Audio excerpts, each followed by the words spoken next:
여러분, 우리가 쓰던 스마트폰이 막 너무 느려지거나 오류가 잦아지면 보통 어떻게 하시나요? 그 설정 메뉴 깊숙한 곳에 들어가서 공장 초기화 버튼을 탁 누르잖아요. 네, 싹 다 지워버리죠. 그렇죠. 그러면 그 안에 몇 년 동안 차곡차곡 쌓여있던 수천 장의 사진이나 복잡하게 얽힌 연락처들, 세팅해둔 앱 데이터가 순식간에 날아가 버리고 완전 백지 상태로 돌아갑니다. 근데 사실 가끔 우리 사회가 은퇴를 맞이한 시니어분들의 이력서를 대할 때 아, 네네. 어떤 말씀이신지 알 것 같아요. 네, 이 공장 초기화 버튼을 너무 무자비하게 누르고 있다는 생각이 들거든요. 맞습니다. 진짜 그래요. 수십 년 동안 그 치열하게 현장에서 부딪히면서 쌓아온 위기 대처 능력이나 수많은 사람을 겪으며 체득한 노하우, 그리고 직관이라는 엄청난 데이터가 내장되어 있는데도 말이죠. 네, 어마어마한 데이터죠. 그렇죠. 그런데 사회는 은퇴라는 기점을 지나는 순간 그 수 테라바이트급의 귀중한 데이터를 그냥 0으로 취급하고 단순히 나이라는 빈 껍데기만 남겨버리곤 합니다. 바로 그 지점입니다. 그래서 구직 시장에 나가보면 평생 펜을 잡고 살았는데 평생 영업 현장을 뛰었는데 막상 내밀 수 있는 카드가 경비원이나 건물 미화 아니면 단순 배달일 뿐인가 하면서 깊은 좌절감을 느끼시는 분들이 정말 많거든요. 네, 정말 많이 봅니다. 안타깝죠. 여러분 혹시 지금 그런 막막함을 느끼면서 이번 심층 탐구를 듣고 계신가요? 그렇다면 오늘 저희가 상패볼 자료들이 그 막막함을 완전히 부수고 새로운 시야를 열어드릴 겁니다. 확실히 열어드릴 수 있죠. 오늘 자료들 정말 흥미롭거든요. 맞아요. 오늘 의답 파헤칠 핵심 미션은 아주 명확합니다. 수십 년간 쌓아온 내 경력을 온전히 대접받으면서 육체 노동으로 몸 상하지 않고 합법적이고 안정적으로 월 200만 원 이상을 창출하는 2026년형 최신 전략을 찾는 겁니다. 네. 지금부터 살펴볼 보건복지부와 고용노동부의 최신 정책 자료들을 보면요. 2026년을 기점으로 시니어 일자리의 패러다임이 정말 완전히 뒤집혔다는 걸 알 수 있거든요. 네, 이 정책 변화에서 저희가 가장 주목해야 할 부분이요. 정부가 시니어 인력을 바라보는 그 관점 자체가 완전히 바뀌었다는 겁니다. 관점이요? 어떻게 바뀌었죠? 그 과거의 노인 일자리 정책은 사실상 복지에 가까웠거든요. 경제적으로 취약한 노년층에게 약간 용돈 수준의 소득을 보전해주는 게 주 목적이었죠. 맞아요. 그냥 소일거리 하시면서 용돈 버시라는 느낌이 강했죠. 네네. 근데 2020년 발표 자료를 보면 숙련형 그리고 가치 창출형이라는 단어가 전면에 등장합니다. 오, 숙련형? 가치 창출형이요? 단어부터가 벌써 다르네요. 그렇죠. 이제 인공지능이 많은 걸 대체하는 시대가 올수록 역설적으로 기계가 학습할 수 없는 시니어의 생애 경력, 그리고 그 안목지가 경제적으로 훨씬 더 중요해진다는 걸 정부도 시장도 마침내 깨달기 시작한 결과인 거죠. 좋습니다. 관점이 그렇게 바뀌었다면 그게 현실에서 어떤 숫자로 나타나고 있는지 확인을 좀 해봐야겠죠. 대중적으로 시니어 구직자분들이 가장 많이 하는 오해가 딱 하나 있거든요. 네, 어떤 거죠? 노인 일자리라고 하면 의뢰 한 달에 30시간 정도 초등학교 앞에서 교통안전 지도를 하시거나 공원에서 환경 미화하시고 월 29만 원 정도 받는 그 공익활동형만 떠올리시잖아요. 그렇죠. 제일 많이 알려져 있으니까요. 네. 물론 창원시의 2026년 계획자료 같은 지자체 문서를 봐도 이 공익활동형이 여전히 전체 파이에서 큰 비중을 차지하긴 합니다. 근데 우리가 주목해야 할 진짜 황금알은 따로 있거든요. 맞습니다. 진짜 황금알이 숨어 있죠. 2026년 기준 정부 지원 일자리 11만 5,200개 중에서 약 21%, 그러니까 무려 24만 6천 개의 일자리가 단순 활동비 수준이 아니라 최저임금 이상을 제대로 보장받는 취업 창업형 일자리로 배정되어 있습니다. 네, 그리고 그 21%의 핵심 동력으로 작동하는 게 바로 시니어 인턴십 제도입니다. 시니어 인턴십이요? 이름은 많이 들어본 것 같은데 이게 정확히 뭔가요? 이게 지원 자격을 자세히 들여다보면 상당히 파격적이거든요.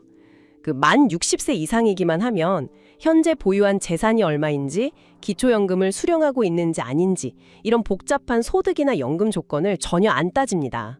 진짜요? 재산을 안 본다고요? 네, 연중 상시로 지원이 가능하죠. 자, 그렇다면 여기서 우리는 정책의 이면을 들여다보는 질문을 던져봐야 됩니다. 도대체 왜 민간 기업들이 굳이 60대 이상의 시니어를 채용하려고 할까요? 기업들이 갑자기 사회적 책임을 다하려고 자선 사업가가 된 건 절대 아닐 테니까요. 철저하게 이윤을 추구하는 집단이 움직인다는 건 확실한 재정적 이득이 있다는 뜻이겠죠. 정확합니다. 철저한 경제적 논리 그리고 인센티브가 깔려 있죠. 정부가 시니어를 고용하는 기업한테 노동시장의 판도를 바꿀 만한 강력한 재정 지원을 막 퍼붓기 때문이거든요. 와, 퍼붓는다고 표현하실 정도면 꽤 큰가 보네요. 어느 정도죠? 일반형 시니어 인턴십을 기준으로 보면요. 기업이 60세 이상 시니어를 고용할 경우 1인당 최대 550만 원의 지원금을 정부로부터 받습니다. 잠깐만요. 550만 원이요? 1인당? 네네. 구조를 구체적으로 보면 초기 3개월 인턴 기간 동안 매월 급여의 절반을 정부가 대주는 거예요. 한 달에 최대 120만 원씩이죠. 오, 그럼 석 달이면 360만 원이네요? 그렇죠. 그리고 이 시니어가 일을 잘해서 정규직으로 계속 고용을 전환하면 추가로 150만 원을 지급받고요. 거기다 18개월 이상 장기 고용을 유지하면 최대 280만 원의 장기 취업유지금까지 기업 계좌로 직접 꽂힙니다. 와, 기업 입장에서는 신규 채용에 따르는 초기 인건비 리스크를 정부가 다 또 안아주는 셈이네요. 네, 완전 떠안아주는 거죠. 베테랑 시니어를 고용해볼 아주 강력한 동기가 생기는 겁니다. 그러면 채용되는 근로자, 즉 이심층 탐구를 듣고 계신 우리 여러분 입장에서는 어떨까요? 일단 민간 기업에 직접 고용되는 근로기준법상 근로자 형태이기 때문에 법정 최저임금 이상을 무조건 보장받게 되잖아요. 맞습니다. 무조건 보장이죠. 잠시 여기서 우리 청취자 여러분을 위해 구체적인 계산을 한번 해볼게요. 2026년 최저임금이 시급 1047원입니다. 주 5일 하루 8시간 전일제로 근무한다고 가정하면요. 주휴수당 포함해서 월약 210만 원 이상의 급여가 확실하게 보장되는 거거든요. 네, 210만 원이 확실히 들어오는 거죠. 거기다가 국민연금, 건강보험 같은 4대 보험 적용은 당연한 거고요. 피치 못할 사정으로 퇴사하더라도 실업급여까지 받을 수 있는 완벽한 정규 근로자의 지위를 확보하게 됩니다. 완벽하죠. 조건만 보면 진짜 좋은 제도입니다. 근데요, 여기서 약간 합리적인 의심이 하나 듭니다. 어떤 의심이죠? 제가 만약에 이익을 극대화하는 기업 사장이라면 정부 지원금 550만 원이나 주네. 이 돈 받으면서 우리 시니어분들을 경비나 청소 아니면 창고에서 막 무거운 짐 나르는 단순 노무지고 싸게 부려먹어야겠다. 이렇게 생각할 것 같거든요. 악용할 수 있다는 거죠? 네, 결국 이름표만 번지르르하게 인턴십이지 실제 현장에 가면 또다시 몸 쓰는 육체 노동으로 빠지는 거 아닙니까? 그 부분 정책 입안자들도 정확히 그 부작용을 가장 크게 우려했을 겁니다. 그래서 이 시니어 인턴십 제도의 설계 지침을 보면요. 그 허점을 원천적으로 차단하는 강력한 방어 기제가 딱 마련되어 있습니다. 오, 방어 기제요? 어떤 식으로 막아놨나요? 운영 지침상 단순 노무직은 애초에 지원 대상에서 법적으로 완전히 배제됩니다. 그러니까 경비원, 건물 미화원, 간병인, 방문 판매원 약간 이런 직종으로는 기업이 시니어를 채용해도 정부 지원금을 단 한 푼도 못 받아요. 아예 시스템적으로 꼼수를 못 부리게 막아둔 거네요. 다행입니다. 네, 정부의 막대한 예산은 사무행정 보조, 기술직, 전문 서비스직, 경영 컨설팅 같은 시니어가 과거에 쌓아온 경력과 두뇌를 살릴 수 있는 직종에 채용할 때만 지급되도록 설계가 되어 있거든요. 야, 이거 진짜 똑똑한데요? 결과적으로 기업은 전문성 있는 노련한 인력을 정부 지원을 통해서 저렴하게 활용해서 좋고요. 네, 시니어는 육체적인 무리 없이 자기 두뇌와 경험을 살려서 월 200만 원 이상을 안정적으로 벌 수 있으니까 완벽한 윈윈 구조가 완성되는 겁니다. 그렇다면 막연하게 제도 이야기만 할 게 아니라 실제 구직 시장에서 어떤 직업들로 진출할 수 있는지 구체적인 예시를 들어보는 게 좋겠습니다. 은퇴 후 진입하기 좋은 유망 직업 리스트 자료들을 보면요. 네네. 전기기능사, 주택관리사, 조경기능사 같은 직업들이 눈에 띄거든요. 예를 들어 주택관리사는 아파트나 공동주택의 관리소장 역할을 하잖아요. 그렇죠. 관리소장님이죠. 이건 단순히 몸을 쓰는 게 아니라 시설 관리부터 시작해서 입주민들 사이에 그 복잡한 갈등 조율까지 해내야 하는 직무거든요. 젊은 사람들의 패기보다는 수십 년간 사회생활을 하면서 다져진 시니어의 윤륜이나 소통 능력이 훨씬 더 빛을 발하는 자리죠. 맞습니다. 완전 연륜이 필요한 자리죠. 이런 국가 자격증들은 나이라는 숫자를 지워버리고 여러분의 전문성을 증명하는 아주 훌륭한 무기가 됩니다. 확실히 그렇네요. 근데 자격증을 취득해서 전문직으로 전환하는 것도 훌륭한 루트입니다만 반드시 새로운 자격증을 무조건 따야만 취업이 가능한 건 아닙니다. 여기서 저희가 시니어 인턴십 제도 내에 숨겨진 또 다른 보석, 세대 통합형 모델을 눈여겨보셔야 하거든요. 세대 통합형 모델이요? 이름만 들으면 뭔가 젊은 세대랑 묶어주는 느낌인데요. 네, 맞아요. 특정 분야에서 숙련된 기술이나 오랜 실무 경험을 가진 퇴직자가 기업에 딱 들어가서 갓 입사한 청년 사원들의 실무 멘토 역할을 수행하도록 고용하는 제도입니다. 오, 멘토 역할이요? 네, 이 경우에는 기업에 1인당 300만 원이 지원되죠. 새롭게 딴 자격증이라는 그 종이 한 장보다 여러분이 30년 동안 실제 현장에서 온몸으로 부딪히고 실패하고 성공했던 그 생생한 암묵적 노하우 자체를 국가가 하나의 자격으로 인정하는 겁니다. 그리고 거기에 금전적 가치를 부여하는 거죠. 와, 이거 정말 흥미로운데요?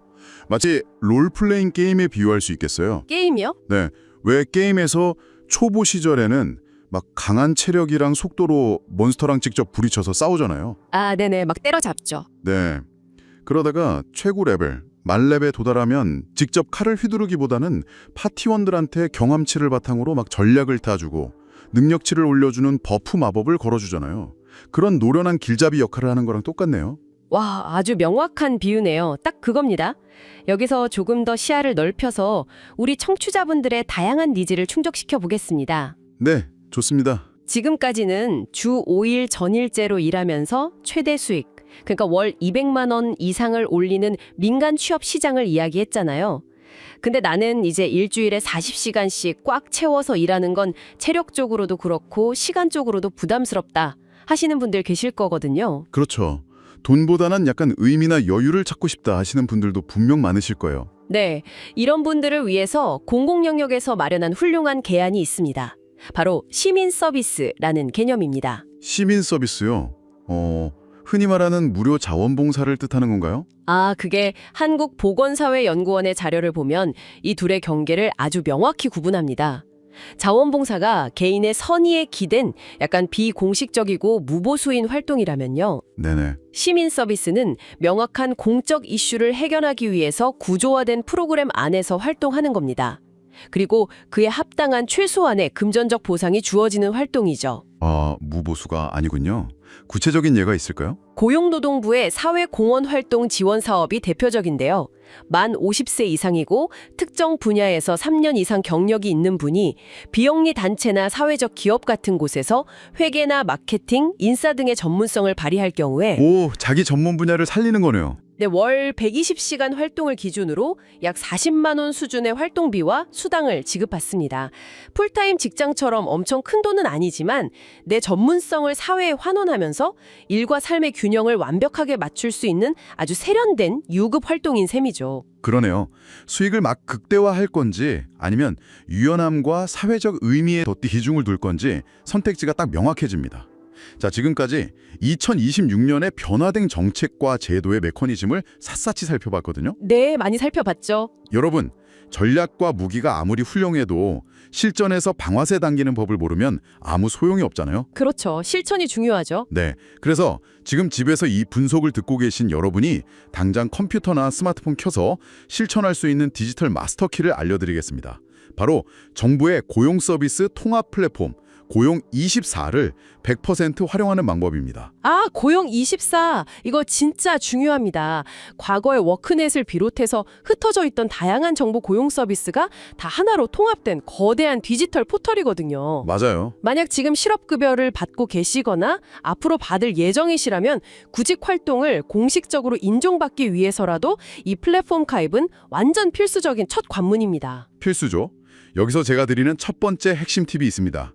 이 고용24에 가입하시고 이력서를 등록하실 때 마지막에 이력서 열람 설정을 반드시 꼭 공개로 하셔야 됩니다. 아, 공개 설정. 이거 진짜 핵심입니다. 네, 단순히 내가 원하는 공고를 찾아서 지원하려고 이력서를 푸고만 계시면 안 돼요. 공개로 딱 설정해두면 앞서 저희가 말씀드린 시니어 인턴십 지원금 받으면서 전문가를 채용하고 싶어하는 기업 인사 담당자들이 먼저 여러분 프로필을 검색합니다. 맞아요. 검색해서 선제적으로 연락을 주죠. 네, 면접 제안이 먼저 옵니다. 근데 이때 이력서 제목도 아주 중요하거든요. 그냥 막 홍길동 이력서 이렇게 적어두면 수만 개의 데이터 속에 묻혀버려요. 눈에 하나도 안 띄죠. 그렇죠. 검색 알고리즘이나 인사 담당자 눈에 띄려면 아주 직관적으로 적으셔야 합니다. 예를 들어서 중소기업 회계 총무, 결산 20년 무사고 전문가, 아니면 물류창고 재고 관리 및 현장 안전 15년 경력, 이런 식으로 여러분의 그 뾰족한 무기를 제목에 바로 꽂아 넣어야 합니다. 네네. 그리고 고용이사가 제공하는 기능 중에서 시니어 구직자분들이 반드시 활용해야 할 혁신적인 하이라이트가 또 따로 있습니다. 오, 그게 뭐죠? 바로 잡케어라는 AI 서비스입니다. 인공지능하고 국가의 빅데이터망이 결합해서 사용자의 경력을 심층 분석하고 개인 맞춤형 직업을 추천해주는 시스템이거든요. 개인 맞춤형이요? 네, 이 시스템의 가장 큰 장점이 뭐냐면 과거의 기억을 막 쥐어짜면서 수십 년치 이력을 일일이 타자로 칠 필요가 없다는 겁니다. 잠깐만요. 제가 이력서를 직접 안 쓰는데 AI가 무슨 수로 제 수십 년의 과거를 알아낸다는 거죠? 이게 시스템 연동이라는 강력한 무기 덕분인데요. 고용이사 프로필 작성 화면에 딱 들어가시면 일종의 마법 버튼 3가지가 있습니다. 마법 버튼이요? 네, 고용보험 가입 이력 불러오기, HRD 직업훈련 이력 보기, 그리고 큐넷 자격증 불러오기, 이렇게 3가지 버튼이 있거든요. 아, 이름만 들어도 뭔가 쫙 끌어오는 느낌이네요. 그렇죠. 이 버튼들을 클릭하기만 하면 과거 30년 동안 국가 데이터베이스에 차곡차곡 쌓여있던 여러분의 직장 가입 이력, 정부 지원으로 받았던 교육훈련 기록, 그리고 취득한 모든 국가 자격증이 타임라인 형태로 프로필에 아주 자동으로 채워집니다. 와, 그거 진짜 편리하겠네요. 일일이 기억 안 나도 국가가 다 기억하고 있다는 거잖아요. 네, 완전 편하죠. 근데 여기서 중요한 질문 하나 드릴게요. AI가 그 데이터를 분석한다고 하셨는데 자료에 보면 NCS, 그러니까 국가 직무능력 표준이라는 용어가 자주 등장하거든요. 네, NCS 나오죠. 청취자분들 입장에서는 도대체 NCS가 뭔지, 웹사이트에서 버튼 누를 때 이게 어떻게 작동한다는 건지 잘 와닿지가 않아요. 아주 중요한 포인트 짚어주셨습니다. NCS, 그러니까 국가 직무능력 표준은 쉽게 말해서 번역기라고 생각하시면 됩니다. 번역기요? 네, 시니어분들이 현장에서 쌓은 경험은 정말 훌륭하지만 기업의 HR 부서가 읽기에는 너무 투박할 때가 많거든요. 아, 무슨 뜻인지 알겠어요. 예를 들어서 내가 식당을 10년 운영해봤다. 이런 투박한 현장의 언어를 이 AI가 NCS라는 번역기를 딱 돌려주는 겁니다. 그래서 재고관리 능력 레벨 3, 고객 불만 응대 및 서비스 능력 레벨 4, 소규모 인력 채용 및 관리 경험 보유, 이런 식으로 기업 친화적인 표준 언어로 쪼개고 변환해주는 거죠. 야, 대박이네요. 뭉뚱그려진 과거가 기업이 당장 써먹을 수 있는 아주 예리한 직무 역량 스펙으로 싹 재탄생하는 거네요. 네, 바로 그 과정을 AI가 해주는 겁니다. 아, 그렇다면 여기서 또 다른 현실적인 문제가 하나 생기는데요. 어떤 문제죠? 아무리 AI가 훌륭한 번역기라도 수십 년의 복잡한 인생 궤적을 다 소화할 수 있을까요? 당장 제 경우만 상상해봐도요. 30대 때는 기계 영업을 뛰었고 40대 때는 퇴사해서 치킨집을 운영해봤고 50대에는 물류센터에서 관리직으로 일했단 말이죠. 네네, 다양하게 하셨네요. 그러니까요. 이 편화된 정보가 마법 버튼 한 번으로 한꺼번에 AI 통에 쏟아져 들어가면 알고리즘이 이 사람은 정체가 뭐지? 영업사원인가? 요리사인가? 물류관리자인가? 이러면서 혼란에 빠져서 전혀 엉뚱한 직업을 추천해주지 않을까요? 제가 정책 담당자라도 그런 맹점을 바로 지적했을 겁니다. 딱 그 지점이 이 첨단 시스템을 사용할 때 인간의 전략에 개입해야 하는 순간이거든요. 인간의 전략이요? 알고리즘은 본질적으로 입력된 모든 데이터를 다 평균 내서 분석하려는 경향이 있습니다. 그래서 고용정보원의 데이터 전문가들은 이 시스템을 활용할 때 백과사전처럼 나의 모든 과거를 다 밀어넣으려는 그 욕심을 버려야 한다고 합니다. 아, 다 넣으면 안 되는군요. 네, 철저하게 선택과 집중을 하라고 권고하죠. 청취자 여러분, 바로 이 부분이 오늘 고용24 활용의 가장 핵심입니다. 과거의 모든 날을 다 증명하려고 하지 마십시오. 네, 맞아요. 과거의 식당 운영 경험이나 단기 알바 경험이 지금 내가 가고자 하는 방향이랑 안 맞는다. 그러면 그 데이터는 과감히 체크 해제해서 프로필에서 빼버리시는 겁니다. 오직 앞으로 내가 취업시장에 팔고 싶은 핵심 분야, 고랑 연결된 경력만 선별해서 남겨둬야 되는 거죠. 정확합니다. 그렇게 해야 AI 번역기가 안 헷갈리고 가장 정확하고 매력적인 추천 직종이랑 취업시장 정보를 여러분 모니터에 딱 띄워주는 거죠. 야, 오늘 좋은 날 알차네요.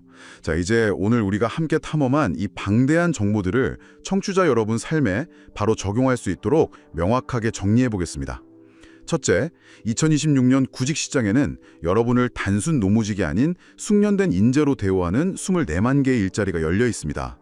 기업에 제공되는 550만 원의 강력한 시니어 인턴십 지원금을 지렛대 삼아서 경비나 청소가 아닌 여러분의 전문성을 살리면서 주 5일 월 210만 원의 안정적인 수익과 4대 보험을 확보하십시오. 네, 꼭 쟁취하셔야 합니다. 그리고 둘째, 무작정 두려워하거나 이력서 들고 거리 헤매기 전에 당장 오늘 고용24에 접속하십시오. 버튼 클릭 몇 번으로 국가 데이터베이스에 잠들어 있던 여러분의 30년 이력을 불러오고 AI 잡케어의 번역기를 통해서 그 투박한 경험들을 가장 세련된 형태의 직무 역량 데이터로 큐레이션하시는 겁니다. 은퇴는 끝이 아니라 여러분이 평생 모아온 귀중한 데이터를 새로운 시장에 가장 비싼 값에 재상장하는 시기니까요. 네, 맞아요. 과거 산업사회에서는 체력이나 속도, 그러니까 젊음 자체가 노동시장의 절대적인 기준이었잖아요. 근데 모든 게 기하급수적으로 변하고 예측 불가능해진 지금의 경제 시스템에서는 완전히 다릅니다. 네, 패러다임이 다르죠. 그 산전수전, 공중전까지 다 겪으면서 수많은 성공과 실패를 몸소 축적한 시니어들만이 직관적으로 딱 발휘할 수 있는 패턴 인식 능력이 있거든요. 그리고 매뉴얼이 없는 위기 상황에서의 유연한 대처 능력. 이거는 진짜 그 어떤 최신 AI도 단기간에 흉내낼 수 없는 궁극의 프리미엄 가치입니다. 와, 프리미엄 가치 가슴이 웅장해지네요. 오늘 이 심층 탐구를 다 들으시고 나면 기존 시스템 안에서 이렇게 정부 지원금이나 고용24 같은 제도를 통해서 어떻게 나를 매력적으로 포장하고 일자리를 찾을 건지에 대한 해답은 충분히 얻으셨을 겁니다. 네, 실질적인 도움은 확실히 되실 거예요. 하지만 여기서 우리 딱 한 발짝만 더 나아가 볼까요? 오, 한 발짝 더요. 네, 오늘 밤 주무시기 전에 이 도발적인 질문을 스스로에게 한번 던져보시길 바랍니다. 여러분이 평생을 바쳐 얻은 그 깊은 통찰과 지혜를 반드시 어떤 회사에 소속되어서만 써먹어야 할까요? 아, 만약 여러분 스스로가 하나의 1인 기업이 되거나 디지털 크리에이터가 되어서 여러분의 노하우를 직접 세상에 유통해 본다면 어떨까요? 유튜브, 블로그, 각종 프리랜서 플랫폼 같은 디지털 기술이 모든 걸 연결하는 지금이잖아요. 네, 맞아요. 플랫폼이 엄청나죠. 어쩌면 여러분의 그 귀한 30년 생존 비법을 가장 비싼 값에 사줄 사람은 특정 기업의 인사 담당자가 아니라 모니터 너머에 있는 수십만의 대중일지도 모릅니다. 오늘 당장 남 눈치 안 보고 밤을 새워가며 신나게 이야기할 수 있는 나만의 노하우 딱 한 가지를 백지장 위에 적어보시는 건 어떨까요? 와, 1인 기업이라니 진짜 멋진 제안이네요. 처음에 말씀드렸던 스마트폰 공장 초기화 비유를 다시 떠올려 보시죠. 사회는 자꾸 버튼을 눌러서 여러분 가치를 백지 상태로 만들려고 할지도 모릅니다. 하지만 여러분은 데이터 잃어버리고 버려진 그 구형 스마트폰이 아닙니다. 절대 아니죠? 오히려 수십 년간의 대체 불가능한 프리미엄 데이터가 끝없이 저장되어 있는 거대하고 귀중한 클라우드 그 자체입니다. 인공지능도 기업들도 바로 그 클라우드 속 진짜 데이터를 간절히 원하고 있거든요. 네, 맞습니다. 내 이력서의 진짜 가치를 매기고 내 삶의 다음 스테이지를 결정하는 건 사회의 시선이 아니라 바로 여러분 자신입니다. 오늘 저희가 준비한 깊은 이야기는 여기까지입니다. 네, 수고하셨습니다. 다음에도 여러분의 삶과 커리어를 한 단계 레벨업 시켜줄 날카롭고 흥미로운 지식들로 꽉 채워 돌아오겠습니다. 감사합니다.